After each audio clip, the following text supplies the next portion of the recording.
Welcome back again to another interesting class with Success Academy. আজি আপোনালোকৰ মাজলৈ লৈ আহিছো class 10 exercise 7.2 question number 1 to 10 তাৰ মানে 1 নম্বৰৰ পৰা একদম 10 নম্বৰলৈ সমাধান আগবঢ়াইছো ইয়াত চাওক 1 নম্বৰ কোৱেশ্চনটো কৰিছে -1,7 আৰু 4,-3 ৰ সংযোগী ৰেখাখণ্ডক 2:3 অনুপাতত ভাগ কৰা বিন্দুটোৰ স্থানাংক নিৰ্ণয় কৰা তাৰ মানে -1,7 আৰু 4,-3 এই বিন্দু দুটাৰ সংযোগী যেটো ৰেখাখণ্ড এইটোক 2:3 অনুপাতত ভাগ কৰা যেটো বিন্দু হ'ব হেতৰ স্থানাংক উলিয়াব দিছে গতিকে আমি বিভাজন সূত্ৰ এটো পি বিন্দুতে বিভাজন কৰিছে এটোক গতিকে বিভাজন সূত্ৰ প্ৰয়োগ কৰি আমি পি বিন্দুৰ স্থানাংক উলিয়াব পাৰিম সেই কাৰণে ধৰি লৈছো যে এ আৰু বি সংযোগী ৰেখাখণ্ডক 2:3 অনুপাতত ভাগ কৰা বিন্দুটোৰ স্থানাংক px, y বুলি ধৰিছো চাওক px, y therefore বিভাজন সূত্ৰ মতে px, y equal p আমাৰ x ৰ ঠাইত এখিনি হ'ব আৰু y ৰ ঠাইত এখিনি হ'ব কেনেকৈ হ'ব বিভাজন সূত্ৰ মতে হ'ব আমি জানো বিভাজন সূত্ৰটো আছিল m1 * x2 ইয়াত m1 ৰ মান আছে 2 আৰু m2 ৰ মান আছে 3 গতিকে 2 * কি x2 ৰ মান কিমান আছে 4 x1 ৰ মান কিমান আছে -1 গতিকে 3 * -1 হ'ব divided by 2 + 3 হয় 2 * -4 plus 3 * -1 divided by 2 plus 3 এটো x স্থানাঙ্কৰ মান আৰু y স্থানাঙ্কৰ মানটো কি হ'ব 2 * এই y2 না দ্বিতীয় বিন্দুৰ আমাৰ দ্বিতীয়টো হৈছে y2 2 * -3 plus দি প্লাই 3 * 7 কৰিব লাগিব তলত আমাৰ 2 plus 3 এতিয়া 2 * 4 8 হৈ যাব প্লাস মাইনাসত মাইনাস হৈ যাব 3 * 1 3 তলত 2 plus 3 5 হৈ যাব কমা প্লাস মাইনাসত মাইনাস 2 * 3 আমাৰ 6 হৈ যাব প্লাস 3 * 7 21 2 plus 3 5 চাওক এতিয়া 8 - 3 আমাৰ 5 হৈ যাব তলত 5 -6 plus 21 আমাৰ 14 15 হৈ যাব তাৰ মানে চাওক এটো দুটাৰ আগত চিন বিপৰীত আছে এটাৰ আগত মাইনাস আছে আনটোৰ আগত প্লাস আছে গতিকে ডাঙৰটোৰ পৰা সৰুটো বিয়োগ কৰা 21 ৰ পৰা 6 বাদ দিলে 21 ৰ পৰা 6 বাদ দিলে 15 থাকিব আৰু 21 ৰ আগত প্লাস আছে কাৰণে এটোৰ বিয়োগফলৰ আগত প্লাস আহি যাব এতিয়া 5 ৰ মাজত 5 একবাৰ যাব 5 ৰ মাজত 15 ৰ মাজত 5 তিনিবাৰ যাব গতিকে নিৰ্ণয় বিন্দুটো পালো আমি 1,3 এক নম্বৰ কমপ্লিট এতিয়া 2 নম্বৰলৈ আগবাঢ়ো 2 নম্বৰত কৈছে কি 4,-1 আৰু -2, -3 ৰ সংযোগী ৰেখাখণ্ডক সমত্ৰিখণ্ডিত কৰা বিন্দু কেইটাৰ স্থানাংক নিৰ্ণয় কৰা আমাৰ তাৰ মানে 4,-1 আৰু -2, -3 এই বিন্দু দুটা সংযোগী যেটো ৰেখাখণ্ড এই ৰেখাখণ্ডক তিনিটা সমান ভাগত ভাগ কৰিবলৈ যি দুটা বিন্দু পাম আমি সেই বিন্দু দুটাৰ স্থানাংক উলিয়াব গৈছে চাওক তিনিটা সমান ভাগত ভাগ কৰিবলৈ হলে দুটা বিন্দু পাম আমি চাৰিটা সমান ভাগত ভাগ কৰিবলৈ হলে আমি তিনিটা বিন্দু পাম তিনিটা কৈছে গতিকে দুটা বিন্দু পাম আৰু সেই বিন্দু দুটা মই r আৰু s বুলি ধৰিছো এতিয়া r ৰ ক্ষেত্ৰত যদি আপোনালোকে চাই r ৰ স্থানাংক উলিয়াবলৈ হলে এইটোৰ অনুপাতটো কি হ'ব চাওক r ৰ বাওফালে কি আছে এটা খণ্ড r ৰ সোঁফালে b লৈকে কেইটা খণ্ড আছে দুটা খণ্ড গতিকে অনুপাতটো কি হ'ব 1:2 হৈ যাব r ৰ ক্ষেত্ৰত গতিকে r টো উলিয়াই লও ফাৰ্ষ্টত চাওক ইয়াত মই লিখিছো ধৰা হল বিন্দু দুটা a 4,-1 আৰু b -2, -3 b -2, -3 তাৰ মানে 4,-1 ক a ধৰিছো আৰু -2, -3 ক b বুলি ধৰিছো আৰু এতিয়া ab পাই গলো না এই ab ক সমত্ৰিখণ্ডিত কৰা বিন্দু কেইটা r আৰু s ধৰিছো ab ক সমত্ৰিখণ্ডিত কৰা বিন্দু দুটাক r আৰু s বুলি ধৰিছো therefore r এ ab ক 1:2 অনুপাতত ভাগ কৰে গতিকে বিভাজন সূত্ৰৰ পৰা r ৰ স্থানাংক হ'ব r ৰ স্থানাংক কি হ'ব আমি জানো x স্থানাংকৰ ক্ষেত্ৰত m1 * x2 ইয়াত চাওক x1 এটো y1 হ'ব এটো x2 হ'ব -2 আৰু y2 হ'ব -3 গতিকে m1 * x2 m1 ৰ মান কিমান আছে 1 চাওক m1 ৰ মান কিমান 1 আৰু x2 ৰ মান আছে -2 গতিকে ইয়াতে লিখিছো 1 into -2 plus m2 into x1 x1ৰ মান কিমান আছে 4 গতিকে 2 into 4 হৈ গৈছে তলত 1 plus 2 1 plus 2 তেনেকৈ y স্থানাংকটো কি হ'ব m1 into y2 y2ৰ মান আমাৰ কিমান আছে -3 আছে গতিকে 1 into -3 plus m2 into y1 y1ৰ মান কিমান -1 লিখিছো divided by 1 plus 2 এতিয়া চাওক 1 প্লাস মাইনাসত মাইনাস 1 into 2 2 হৈ গৈছে 2 into 4 8 হৈ গৈছে তলত 1 plus 2 3 হৈছে প্লাস মাইনাসত মাইনাস 1 into 3 3 প্লাস মাইনাসত মাইনাস 2 into 1 2 তলত 1 plus 2 3 হৈছে এতিয়া -2 প্লাস 8 আমাৰ কি হৈ যাব 6 হৈ যাব কাৰণ এটা সংখ্যাৰ আগত মাইনাস আনটোৰ আগত প্লাস চিন বিপৰীত আছে ডাঙৰটোৰ পৰা সৰুটো বিয়োগ বাদ দিয়া 8ৰ পৰা 2 বাদ দিলে 6 হ'ব ডাঙৰটোৰ আগত প্লাস সেই কাৰণে প্লাস তলত 3 আছে এতিয়া দুয়োটাৰ আগতে মাইনাস আছে গতিকে সংখ্যা দুটা প্লাস হ'ব 3 আৰু 2 যোগ কৰিলে আমাৰ 5 হ'ব আৰু যোগফলৰ আগত চিনটো হৈ যাব -5 এতিয়া 3 6ৰ মাজত দুইবাৰ যাব দুইবাৰ গৈছে গতিকে x স্থানাংক আমাৰ 2 হৈছে আৰু y স্থানাংক এইটোই থাকিব কাৰণ কোনো কটাকটি না যায় 2 নম্বৰ আমাৰ কমপ্লিট এতিয়া সৰি কমপ্লিট নহয় r স্থানাংকৰ হয় r ৰ স্থানাংক উলিয়ালো এতিয়া আন এটা স্থানাংক উলিয়াব লাগিব s ৰ স্থানাংক উলিয়াবলৈ হলে যদি আপোনালোকে অলপ মনোযোগ মাইন্ড কৰে চাওক ইয়াতে r ৰ পাইছো না এতিয়া চাওক তেনেহলে r s ৰ পৰা যিমান দূৰত b ও s ৰ পৰা সিমানেই দূৰত গতিকে মধ্যবিন্দু হৈ যাব s টো r আৰু b ৰ মধ্যবিন্দু হৈ যাব গতিকে আমি s ৰ কাৰণে মধ্যবিন্দু সূত্ৰ প্ৰয়োগ কৰি s ৰ স্থানাংক উলিয়াব পাৰিম ইয়াত চাওক s ৰ স্থানাংক উলিয়াইছো ইয়াত লিখিছো মই আৰু s এ rb 1:1 অনুপাতত অন্তৰ্বিভক্ত কৰে therefore মধ্যবিন্দুৰ সূত্ৰৰ পৰা s ৰ স্থানাংক হ'ব চাওক এটো r ৰ গতিকে r আৰু b ৰ ক্ষেত্ৰত এটো যদি s ৰ স্থানাংক আমি উলিয়াও তেনেহলে কি হ'ব এটো x1 এটো x2 এটো y1 এটো y2 গতিকে x1 + x2 / 2 x1 ৰ মান 2 আছে 2 + -2 কি হৈ যাব -2 হৈ যাব 2 - 2/2 -5/3 -3 আছে -3 হ'ব যেহেতু প্লাস প্লাস আৰু মাইনাসত মাইনাসে হৈ যাব তলত 2 দিব লাগিব এতিয়া 2 - 2 কি হৈ যাব 0 হৈ যাব আৰু তলত 2 আছে কমা ইয়াৰ পৰা এলসিয়াম 3 ললে আমাৰ -5 ওপৰত হ'ব আৰু -2 দিব লাগিব 3 3 গুণ 9 হৈ যাব গতিকে আমাৰ এটো 0 ওপৰত 0 হলে তো 0 হ'ব তলত যিকোনো সংখ্যা নাথাকক কিয় এটো 0 হৈ যাব ওপৰত 0 হলে তাৰ পিছত ইয়াত চাওক 3 তলত থাকে 3 আৰু এটো 14 হৈ যাব -5 -9 আমাৰ কি হৈ যাব -14 হৈ যাব যেহেতু দুয়োটাৰ আগত চিন একেই আছে সংখ্যা দুটা যোগ হৈ আমাৰ 14 হৈ যাব আৰু 14 ৰ আগত মাইনাস চিনটো বহি যাব এটা চাওক 3 হয় 3 আছে এই মাইনাস সরি 2 ৰ তলত যে 1 আছে 1 টো আমাৰ এই 14 ৰ লগত পূৰণ হ'ব পূৰণ হৈ -14 থাকিব আৰু 2 টো আমাৰ 3 ৰ লগত পূৰণ হৈ যাব এতিয়া 2 14 ৰ মাজত কেইবাৰ যাব 7 বাৰ যাব 3 টো তলত থাকি যাব গতিকে -7/3 0, -7/3 টো হলো আমাৰ s ৰ স্থানাংক আমাৰ 2 নম্বৰ কমপ্লিট এতিয়া আগবাৰো 4 নম্বৰ লৈ 4 নম্বৰত চাওক ইয়াত কি কৈছে -1,6 বিন্দুটোৱে -3,10 আৰু 6,-8 বিন্দু সংযোগী ৰেখা কি অনুপাতত ভাগ কৰিব এতিয়া সুধিছে আমাক অনুপাত ইয়াৰ আগৰ কোৱেশ্চনত উলিয়াইছো স্থানাংক এতিয়া উলিয়াম অনুপাত গতিকে অনুপাতটো ধৰি লৈছো k:1 তন্দ্ৰাই p বিন্দুটো দিয়া আছে ইয়াত দিছে কি এটোৰ স্থানাংক দি দিছে p বিন্দুৰ স্থানাংক এতিয়া অনুপাত p বিন্দুটোৱে ab কি অনুপাতত ভাগ কৰিছে হেটো উলিয়াব দিছে অনুপাতটো ধৰি লৈছো k:1 therefore বিভাজন সূত্ৰ মতে আমাৰ এটো -1,6 ইকুৱেল কি হৈ যাব -1,6 ইকুৱেল আমি সূত্ৰ খটাই দিছো সূত্ৰ খটাই দিলে কি হ'ব আমাৰ m1 ৰ মান কিমান আছে k আছে আৰু হয় m1 ৰ লগত কি পূৰণ হয় আমাৰ x2 পূৰণ হয় x2 ৰ মান আমাৰ 6 আছে গতিকে k * 6 প্লাস m2 ৰ লগত কি পূৰণ হয়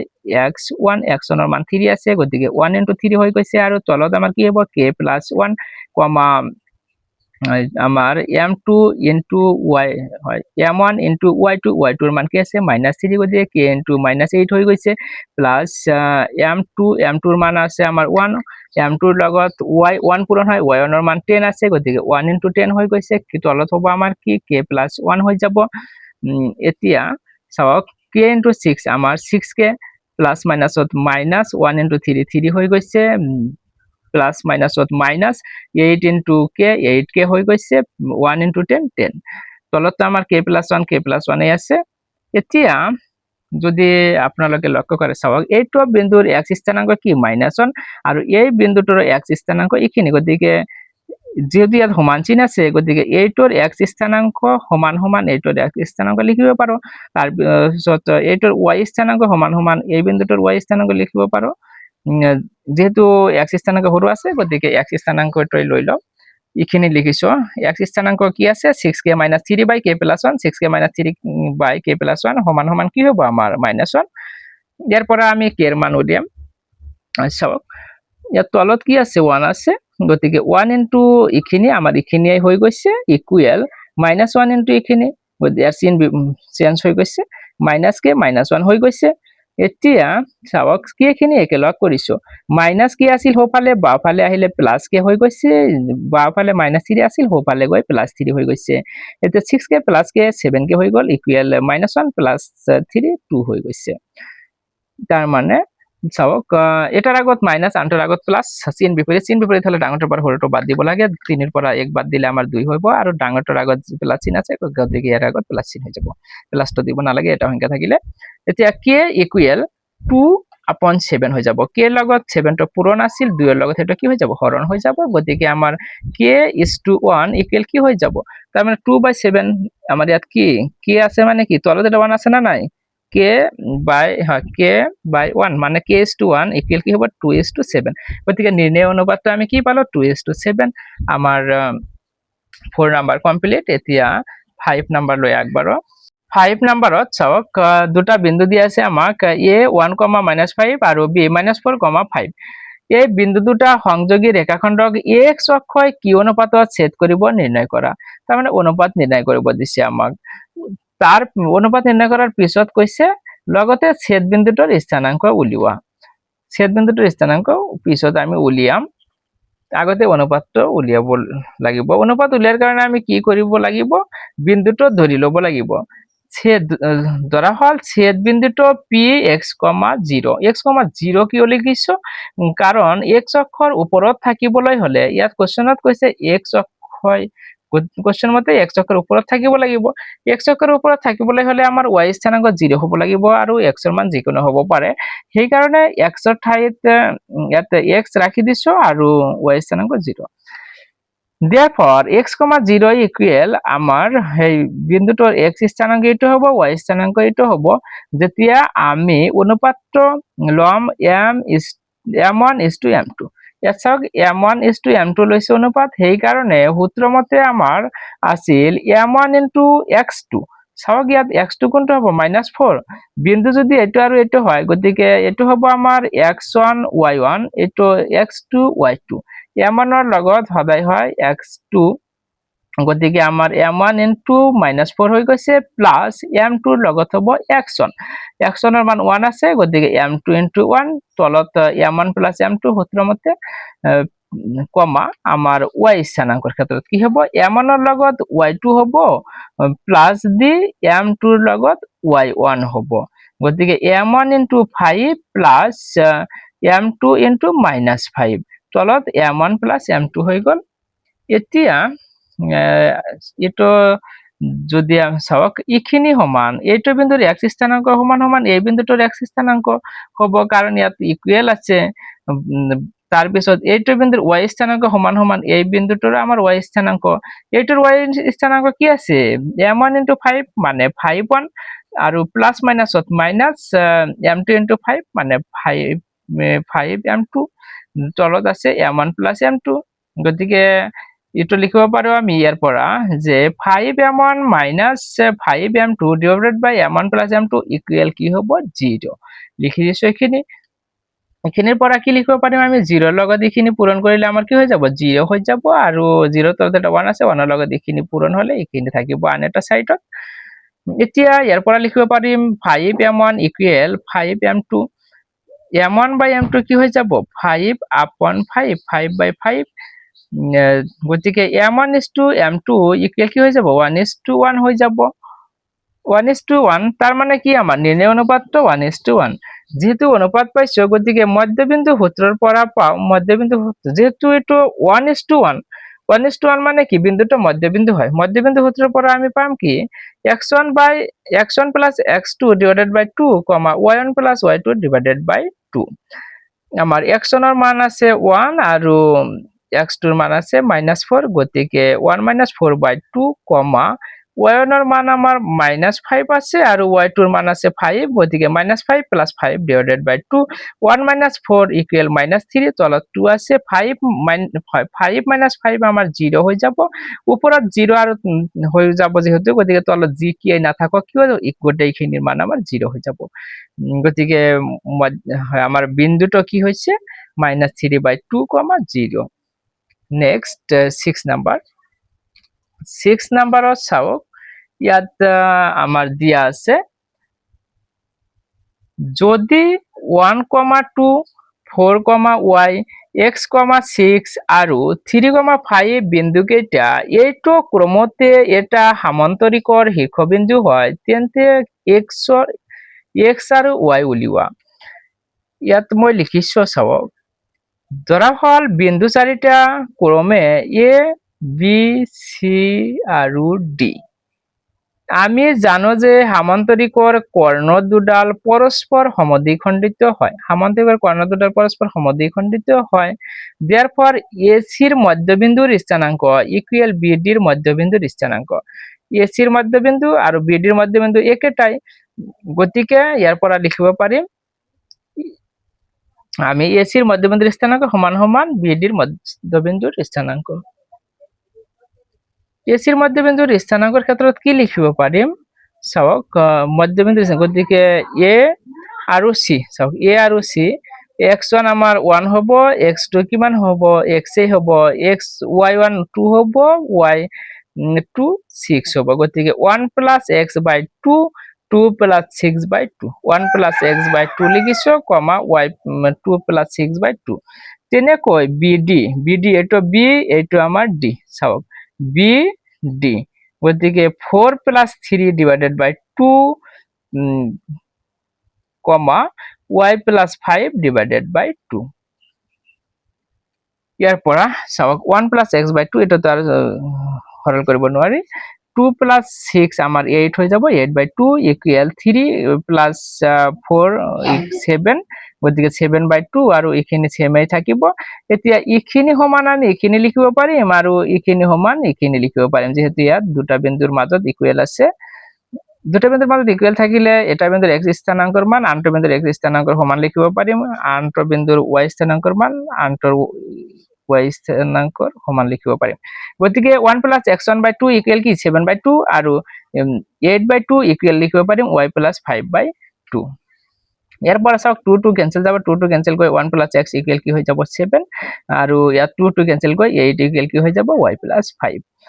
x টো ইফালে ৰাখিলে 1 টো হফালে গুচি গলে -1 হৈ যাব গতিকে 7 - 1 = 6 হৈ যাব x এর মান 6 পাই গলো তেনেকৈ y এর মান আমাৰ 3 পাইছো আমাৰ 6 নাম্বাৰ কমপ্লিট এতিয়া 7 নাম্বাৰ লৈ একবাৰ 7 নাম্বাৰত কৈছে কি এটা বৃত্তৰ এডাল ব্যাস AB ৰ A বিন্দুটোৰ স্থানাঙ্ক নিৰ্ণয় কৰা এটা বৃত্তৰ এডাল ব্যাস হৈছে AB আৰু AB ৰ A বিন্দুৰ স্থানাঙ্ক নিৰ্ণয় কৰিব দিছে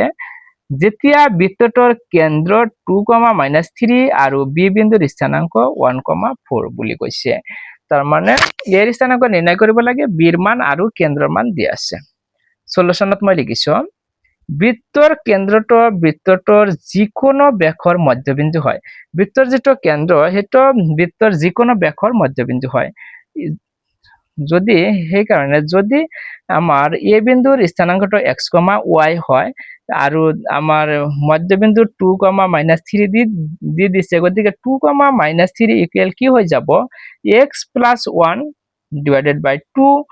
তাৰ পিছত y + 4 divided by 2 হৈ যাব এতিয়া x + 1 divided by 2 ইকুয়াল কি লিখিব পাৰিম 2 লিখিব পাৰিম আৰু y + 4 divided by 2 ইকুয়াল কি লিখিব পাৰিম -3 লিখিব পাৰিম ইয়াৰ পৰা x + 1 ইকুয়াল কি হৈ যাব 2 * 2 4 হৈ যাব কাৰণ ইয়াৰ তলত 1 আছিল 1ৰ লগত এইখিনি পূৰণ হয় এইখিনিয়ে হৈছে 2 * 2 4 হৈ গৈছে আৰু ইয়াৰ পৰা আমি y + 4 ইকুৱেল 2 * -3 -6 হৈ গৈছে x ইকুৱেল 4 - 1 কি হৈ যাব 3 y ইকুৱেল -6 - 4 -10 হৈ গৈছে therefore এই বিন্দুৰ নিৰ্ণয় স্থানাংক 3, -10 আমাৰ 7 নম্বৰ কমপ্লিট এতিয়া আমি আগবাৰো 8 নম্বৰ লৈ 8 নম্বৰত ইয়াত কি আছে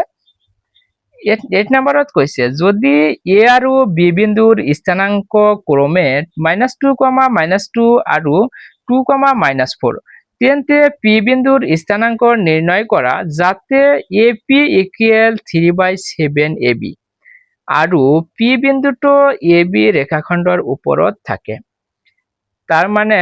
সব ইয়াত শৰ্ত দিয়ে দিছে আমাক অনুপাত দিয়া নাই শৰ্ত দিয়া আছে শৰ্তৰ পৰা আমি অনুপাত উলিয়াব লাগিব অনুপাত উলিয়াৰ পিছত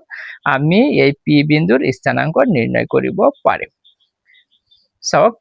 ইয়াত লিখিছো মই গিভেন দিয়া আছে ap ইকুৱেল 3/7 ইনটু ab তাৰ মানে ap is to ab equal 3:7 ap আৰু ab ৰ অনুপাত তাৰ মানে ap আৰু ab এই দুটাৰ অনুপাত দিয়া আছে আমাকে 3:7 ইয়াৰ পৰা আমি লিখিব পাৰিম কি ap সমান 3 ap সমান 3 আৰু ab সমান কি লিখিব পাৰিম 7 ab ৰ মানটো কি লিখিব পাৰিম 7 ৰ সমান আৰু ap ৰ মানটো 3 ৰ সমান কিন্তু আমাক কি লাগে ap লাগে আৰু pb লাগে pb টো লিখিলেহে আমি ক'ব পাৰিম যে p বিন্দুটোৱে ab ক 3:2 ইমান অনুপাতত ভাগ কৰিছে এতিয়া চাওক এই ab টো 7 ab ৰ পৰা যদি আমি ap বাদ দিও 3 তেনেহলে কি হৈ যাব চাওক ab টো আমাৰ 7 ৰ পৰা ap ৰ মান 3 বাদ দিলে কিমান পাম 4 গতিকে আমাৰ pb ৰ মানটো কি হৈ যাব 4 হেটো লিখিছো চাওক therefore pb equal ab - ap pb সমান এই গোটেইখিনিৰ পৰা ইখিনি বাদ দিম বাদ দিলে আমি pb পাই যাম লিখিছো ab - ap ab ৰ মান আমাৰ আছে 7 আৰু ap ৰ মান আছে 3 7 - 3 আমাৰ কি হৈ যাব 4 হৈ যাব pb ৰ মান আমি কি পালো 4 গতিকে নিৰ্ণয় আমাৰ অনুপাতটো কি হ'ব 3:4 এখানে লিখিছো therefore p বিন্দুটোৱে ab ক 3:4 অনুপাতত অন্তৰ্বিভক্ত কৰে গতিকে বিভাজন সূত্ৰৰ পৰা p ৰ স্থানাংক হ'ব ইটো বিভাজন সূত্র আমার কি আছিল m1 ইনটু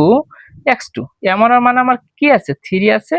চাওক m1 এর মান 3 আছে আৰু x2 এর মান কি আছে 2 3 * 2 প্লাস দি লিখিব লাগে m2 ইনটু x1 m2 আছে 4 x1 এর মান কিমান আছে -2 গতিকে তাৰ পিছত লিখিব লাগে m1 + m2 m1 এৰ মান 3 m2 এৰ মান আছে আমাৰ 4 গতিকে 3 + 4 হৈ যাব তলত এনেকৈ মানে ইখিনি আহিছে এতিয়া চাওক তলত 3 + 4 আমাৰ 7 হৈ গৈছে 3 * 2 6 হৈ গৈছে প্লাস মাইনাসত মাইনাস 4 * 2 8 হৈছে তাৰ পিছত প্লাস মাইনাসত মাইনাস হৈছে 3 * 4 আমাৰ -12 হৈ গৈছে প্লাস মাইনাসত আমাৰ মাইনাস হৈ গৈছে 2 * 4 8 হৈ গৈছে তলত 3 + 4 আমাৰ 7 এতিয়া তলত তো 7 আছে 6 - 8 আমাৰ -2 হৈ যাব -12 - 8 আমাৰ -20 হৈ যাব চিন একেই থাকিলে সংখ্যা দুটা যোগ কৰি তাৰ আগত চিনটো দি দিব লাগে আমাৰ 8 নম্বৰ কমপ্লিট 9 নম্বৰত কি কৈছে 9 নম্বৰত তাৰ মানে এটা হয় দুটা বিন্দু সংযোগী এটা ৰেখাখণ্ডক 4টা ভাগত ভাগ কৰা বিন্দুকেইটাৰ স্থানাংক উলিয়াব দিছে 4টা ভাগত ভাগ কৰিলে আমি 3টা বিন্দু পাম আৰু সেই 3টা বিন্দুৰ স্থানাংক আমি সেই আগত দুটা বিন্দুৰ স্থানাংক যেনেকৈ উলিয়াইছিল তেনেকৈ উলিয়াব লাগিব 3টা বিন্দুৰ উলিয়াবৰ কাৰণে আমাৰ অনুপাতটো হ'ব 1:3 ফাৰ্ষ্টত তাৰ পিছত আপোনালোকে আগবাঢ়ি যাব 10 নম্বৰত আছে কি এটা ৰম্বাসৰ কালি নিৰ্ণয় কৰা যদিহে তাৰ শীৰ্ষবিন্দু বিলাকৰ স্থানাংক ক্ৰম অনুসৰি ইমান আৰু ইমান চাওক ইয়াত লিখিছো ধৰি লওক এইটো এটা ৰম্বাস এই ৰম্বাসৰ বিন্দু 3,0 আছে হেতক এ ধৰিছো আনটো 4,5 আছে হেতক বি ধৰিছো এটা আছে -1, 4c ধৰিছো, তাৰপিছত লাষ্টত আছে আমাৰ -2, -1 এইটো d বুলি ধৰিছো। গতিকে আমাৰ কৰ্ণক দুডাল কি হ'ব, AC আনডাল হ'ব আমাৰ BD। আমি জানো ৰম্বাসৰ কালি ইয়াত লিখিছো যে ধৰা হল বিন্দু চাৰিটা ক্ৰমে ইমান ইমান ইমান আৰু ইমান। আমি জানো ৰম্বাসৰ কালি ইকুৱেল হাফ ইনটু কৰ্ণ দুডালৰ পূৰণফল, তাৰ মানে half into AC into BD হৈ যাব। AC মানে এচিৰ মান কেনেকৈ পাম, আমি দূৰত্ব সূত্ৰ প্ৰয়োগ কৰি পাম 7.1 যেনেকৈ কৰিছিলো। চাওক লিখিছো ইয়াত, therefore ABCD ৰম্বাসৰ কালি সমান সমান half into AC into BC,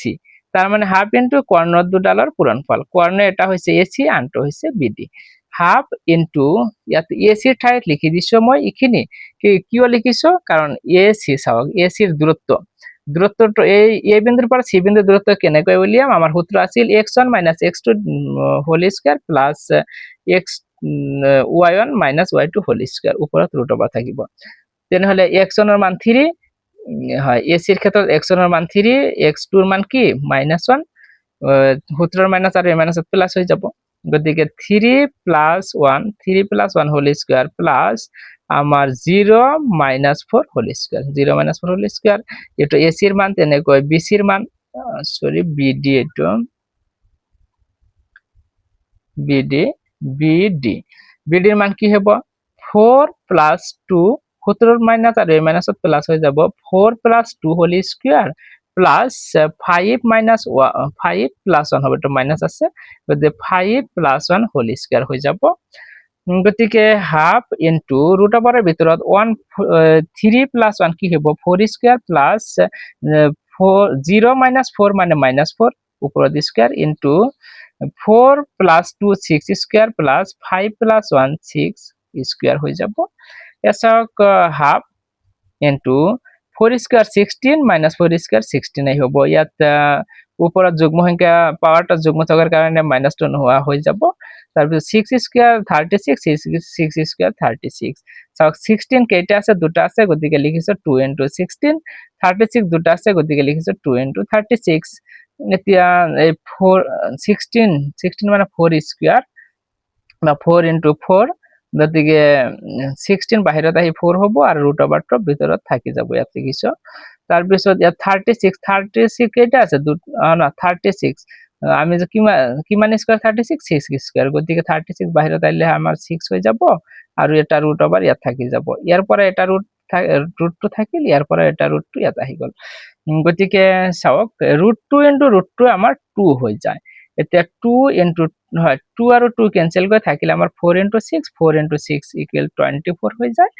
গতিকে ABCD ৰম্বাসৰ কালি 24 বৰ্গ একক। Thank you. ভিডিঅ'টো ভাল লাগিলে লাইক কমেন্ট এণ্ড শ্বেয়াৰ কৰিবলৈ নাপাহৰিব।